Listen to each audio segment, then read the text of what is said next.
Amados queridos irmãos e irmãs da Igreja Presbiteriana do Planalto, na nossa congregação no Alto da Serra, que a graça e a paz do nosso Senhor e Salvador Jesus Cristo seja com a vida de cada irmão e cada irmã. Louvamos a Deus porque as suas misericórdias se renovaram sobre nós nessa manhã. Nós vamos meditar na palavra de Deus, no texto que se encontra no Evangelho de Marcos, no capítulo 4, no verso 35 até o verso 41. Convidá-los os irmãos e as irmãs, se nessa hora puderem abrir a palavra e acompanharem, que o façam em nome de Jesus. Oremos a Deus, peçamos a Deus a compreensão da Tua palavra. Ó Deus amado, ó Deus querido, alimenta-nos, ó Deus, por meio da Tua santa e eterna palavra. Ilumine a nossa mente, o nosso coração, lance luz a esse texto, Santo Espírito de Deus, a fim de que possamos compreendê-lo e possamos viver segundo os preceitos do Senhor, para a glória do Senhor. Edifica-nos, ó Deus, e alimenta-nos. Nós precisamos de Ti, ó Deus. Fale conosco por meio da Tua palavra. Assim nós oramos no nome de Jesus. Amém. Assim diz a palavra de Deus, amados. Naquele dia, sendo já tarde, disse-lhes Jesus: passemos para outra margem. E eles, despedindo a multidão, o levaram assim como estava no barco, e outros barcos o seguiam. Ora, levantou-se grande temporal de vento, e as ondas se arremessavam contra o barco, de modo que o mesmo já estava a encher-se de água. E Jesus estava na popa, dormindo sobre o travesseiro. Eles os despertaram e lhe disseram: Mestre, não te importa que pereçamos? E ele, despertando, repreendeu o vento e disse ao mar: acalma-te e emudece. O vento se aquietou e fez-se grande bonança. Então lhes disse: por que sois assim tímidos? Como é que não tendes fé? E eles, possuídos de grande temor, diziam uns aos outros: quem é este que até o vento e o mar lhe obedecem? Queridos irmãos e irmãs, algumas perguntas que vão nos orientar e nos ajudar nessa meditação desta manhã. O que fazer diante das grandes tempestades? Como entender os dramas humanos e o amor de Deus diante desses grandes dilemas que nós vivemos? Será que Deus se importa conosco? Ainda uma última pergunta, duas aliás. O que aprendemos quando estamos enfrentando uma grande tempestade? Quais são as lições que tiramos diante das adversidades, das calamidades e dos dramas humanos? São perguntas que têm norteado os nossos dias, são perguntas que temos feito constantemente nesses dias. E pensando nessas perguntas e olhando o texto em foco, o texto que lemos nessa manhã, eu gostaria de compartilhar algumas coisas a respeito da pessoa de Jesus Cristo, o Deus homem, a respeito dos nossos dramas, a respeito das tempestades que atravessamos, e que com a graça de Deus possamos ser instruídos por Deus, sermos alimentados pela santa palavra do Senhor. Esse texto de Marcos, que nós acabamos de ler, ele também se encontra no Evangelho de Mateus, no capítulo 8, no verso 23 até o verso 27, e no Evangelho de Lucas, no capítulo 8, do verso 22 até o verso 25, são os textos paralelos. Em todos esses textos, nós vamos perceber que o contexto onde esse texto está inserido é um contexto em que Jesus ele fez muitos milagres, ele fez muitos sinais, e é tendo como pano de fundo esses sinais e milagres que eu gostaria que nós pudéssemos perceber por que é que esse texto está inserido dentro desse contexto. o que é que Jesus está nos indicando, o que a palavra de Deus está nos orientando.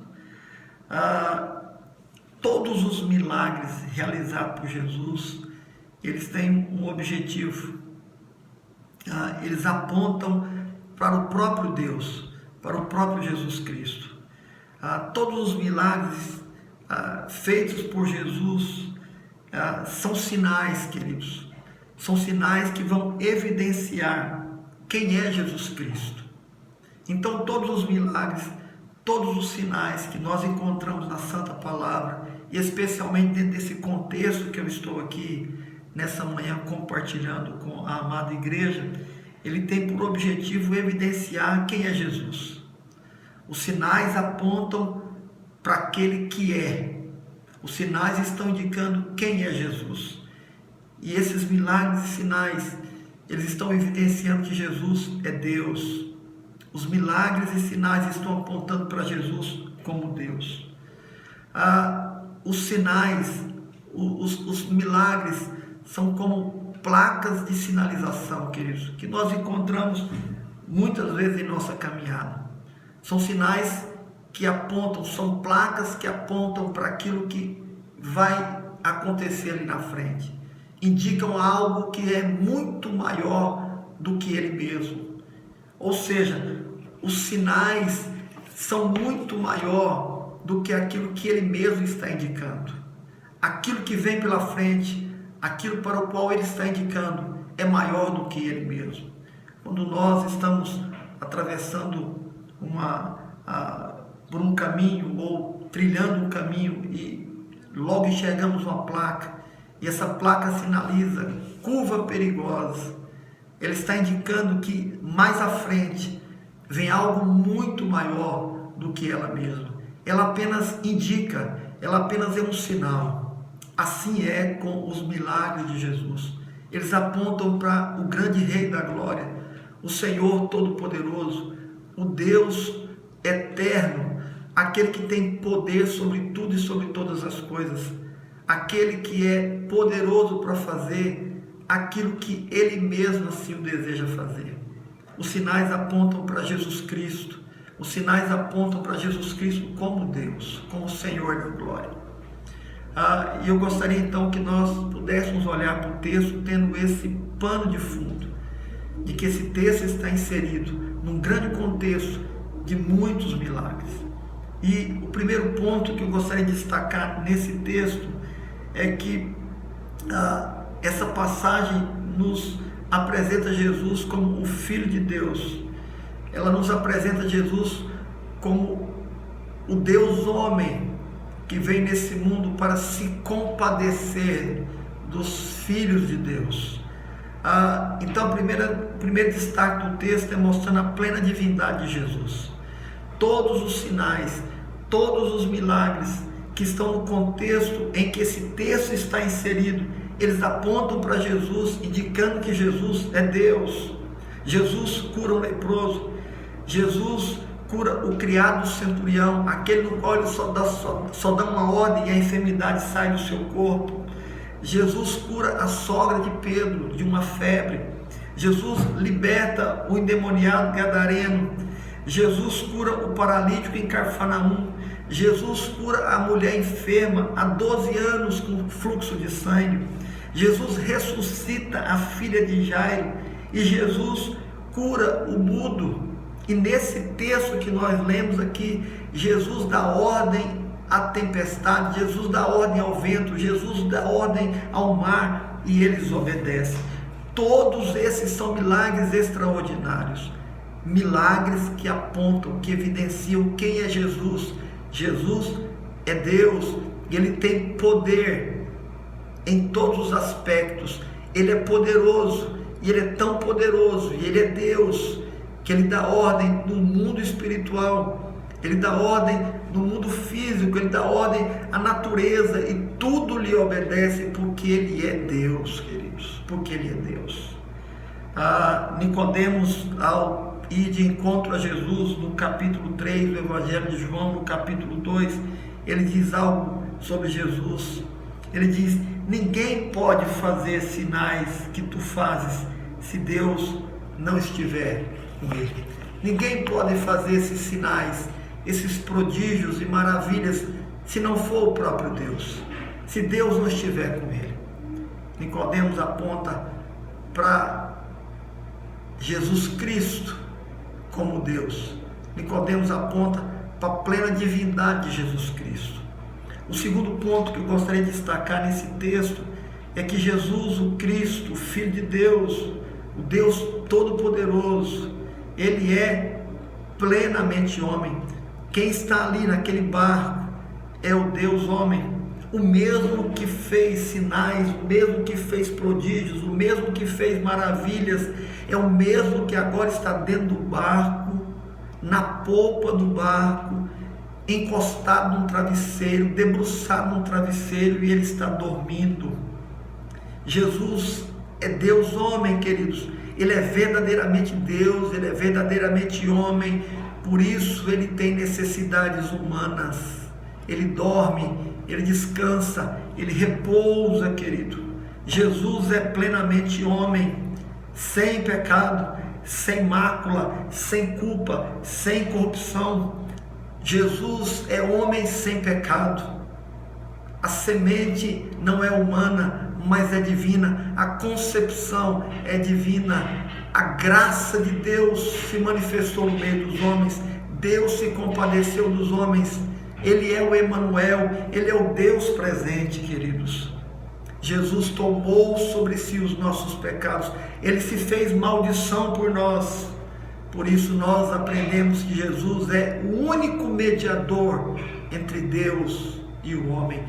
Por isso há necessidade de que o Deus homem tivesse vindo a este mundo para pagar pelos nossos pecados. Verdadeiramente Deus, sem pecado, sem mácula, sem defeito, sem ruga, mas verdadeiramente homem, nascido de mulher, com concepção divina, para que para que ele pudesse pagar pelos nossos pecados, para que ele fosse a expiação pelos nossos pecados. O Filho de Deus se fez homem por nós, para a remissão dos nossos pecados, para cumprir um plano eterno de Deus, o Todo-Poderoso. A palavra de Deus nos ensina exatamente isso, irmãos, que Jesus ele é o único mediador do pacto da graça.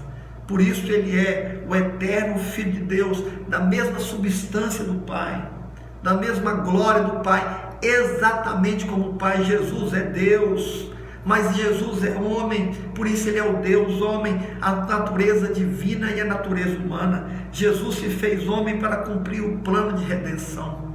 Gálatas capítulo 4, do verso 4 até o verso 5, eu vou ler esse texto para que haja uma compreensão melhor de Jesus Cristo como o Deus homem.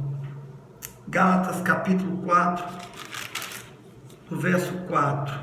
Vindo, porém, à plenitude do tempo, Deus enviou o seu Filho, nascido de mulher, nascido sob a lei, para resgatar os que estavam sob a lei, a fim de que recebêssemos a adoção de filhos.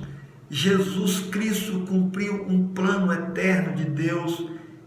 Ele tomou a forma de homem, ele se esvaziou de toda a sua glória, ele se tornou plenamente homem, completamente homem.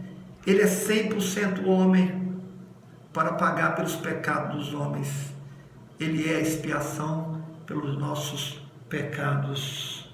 Só por Jesus Cristo, Deus homem, só por Cristo Jesus, nós somos filhos de Deus, filhos redimidos para a glória de Deus. O terceiro ponto que eu queria destacar ainda nessa meditação é que o texto diz que esse que está no barco, Jesus, Deus homem, o Filho de Deus, o texto diz que ele está dormindo na popa, mas que ele está no barco. Quem está lá é ele, Jesus Cristo, o Deus da glória, o Todo-Poderoso, o Senhor eterno, o Filho de Deus, o Cristo, o Filho do Deus vivo. O texto diz que a tempestade está a ponto de virar o barco. O texto diz que, mesmo em meio a tudo isso, o Filho de Deus que está no barco está dormindo na popa.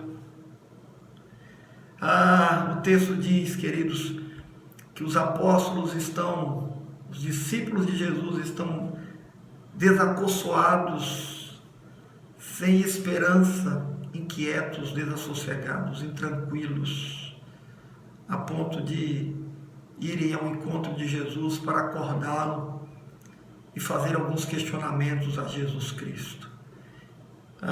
Pensando nisso, eu gostaria de destacar algumas coisas importantes. A primeira delas, irmãos, é que as dificuldades, elas apontam para a nossa humanidade.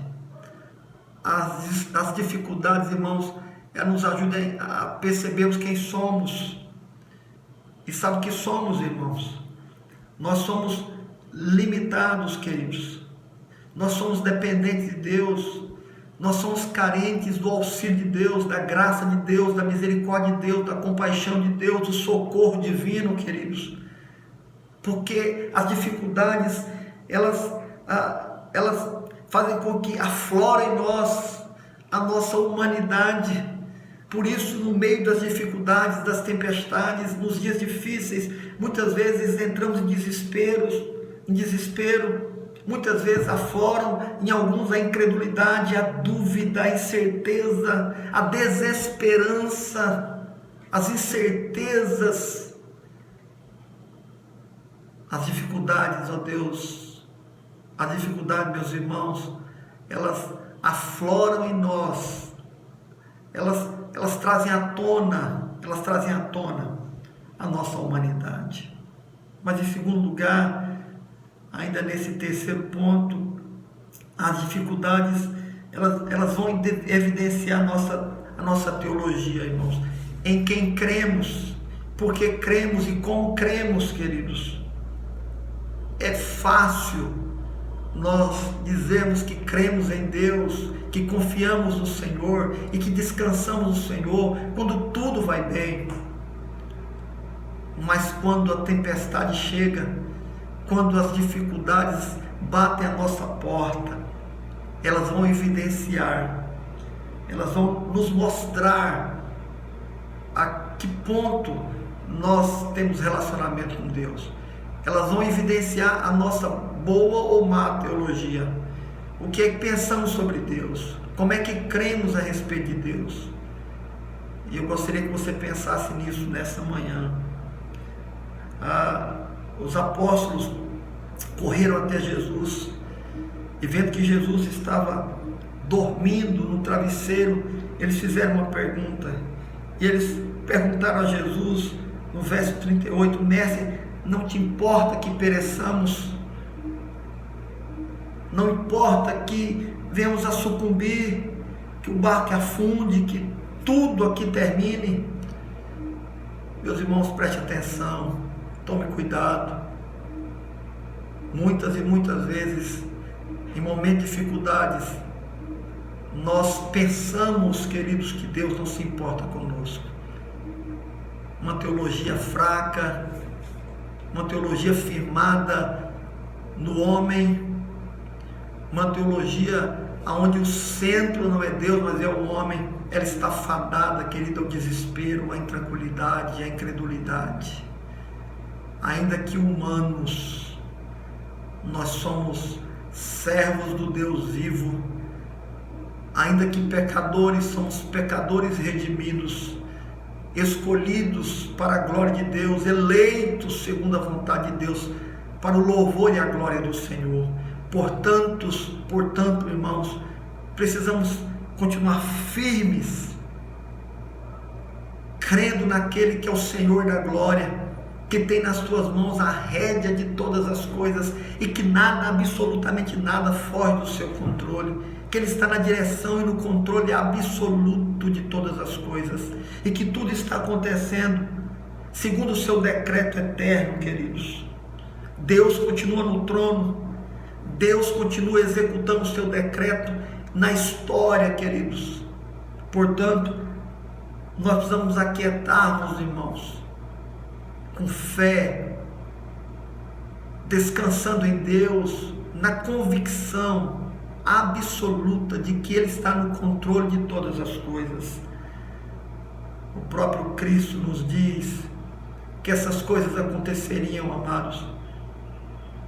Nós temos os sinais e as evidências de que nós estamos sofrendo as dores do parto, mas ainda são as dores do parto, não é chegada ainda a hora de ter o filho, como o próprio Cristo nos ensina sobre os sinais dos tempos da sua volta. Ele diz, nós estamos nos princípios das dores, e quando ele fala dos princípios da dor, lá em Lucas capítulo 21, no verso 11, ele diz que epidemias viriam, guerras, rumores de guerras, terremotos. O próprio Cristo já havia anunciado os sinais da sua volta e o que aconteceria. Portanto, amados, uma boa teologia nos faz descansar no Rei da Glória. Uma boa teologia nos faz entender o tempo e a história. Uma boa teologia nos faz descansar naquele que tem o controle, a rédea de todas as coisas. Aquietemos e sabemos que o Senhor, o nosso Deus, continua no controle absoluto de todas as coisas.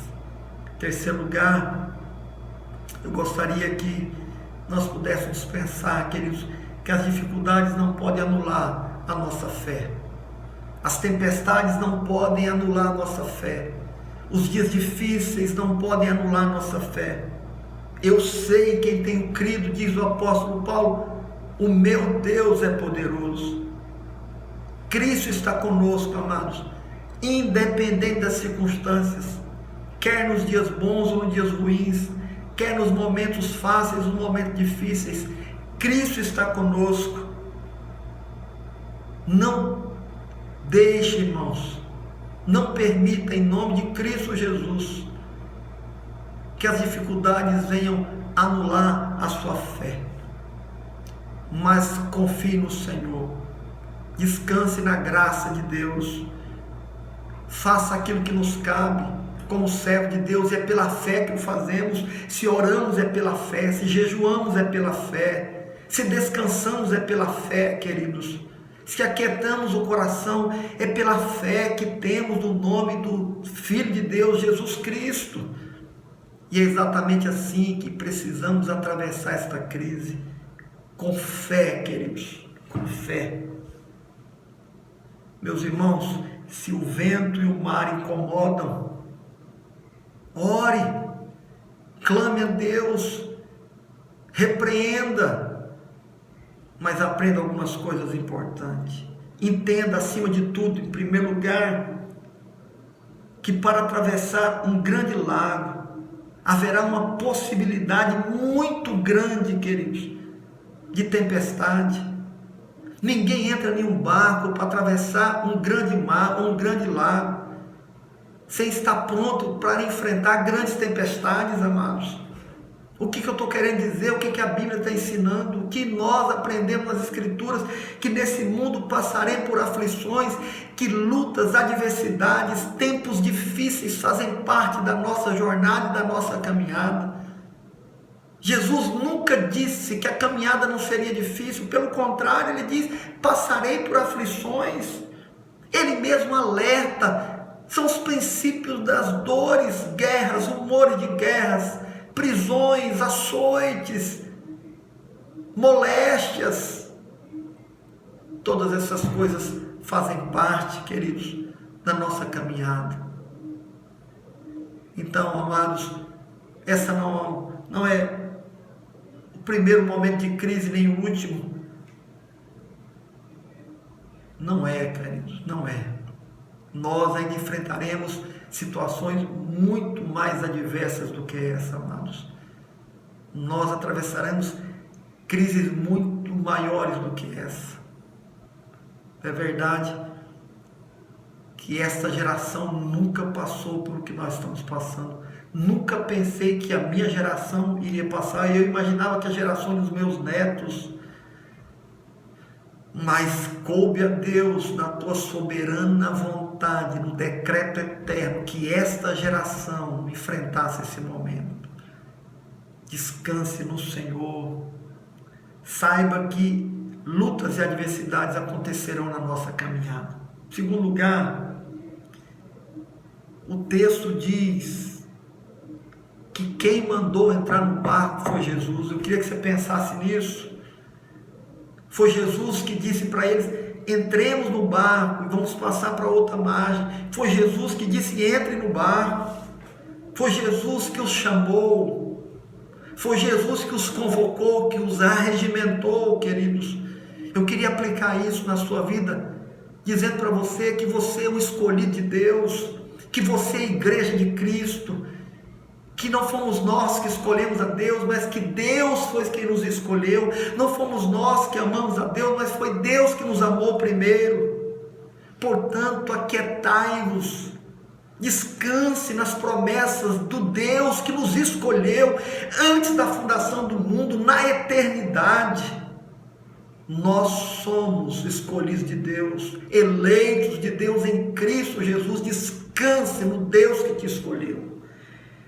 Terceiro lugar, amados, quando Jesus manda entrar no barco, ele diz: nós vamos para outra margem.